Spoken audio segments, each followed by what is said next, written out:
Hello guys, today I'm going to tell you about that DAPPOS token. Now before we start the video, let's share my legal disclaimer. This video is only for educational purpose. Do your own research for the investing.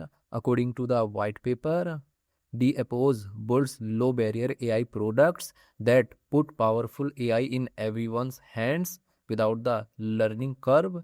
Its flagship product X Bubbles is a low prompt AI agent that turns simple requests into ready to use results.